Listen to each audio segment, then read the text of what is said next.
Αλεξάνδρα, αγαπώ όταν η μαμά μου μου δίνει κάτι ότι θέλω. μου αρέσει όταν ο μπαμπάς μου Είναι στο σπίτι.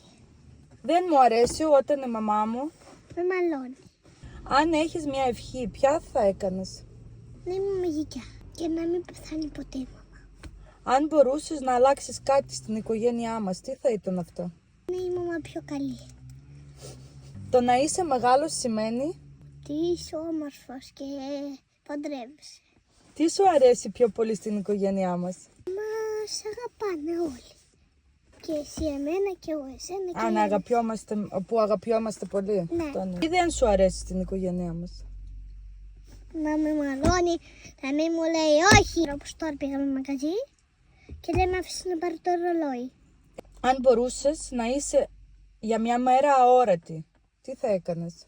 Άμα θα ήμουν σήμερα αόρατη θα κλαίγω το ρολόι.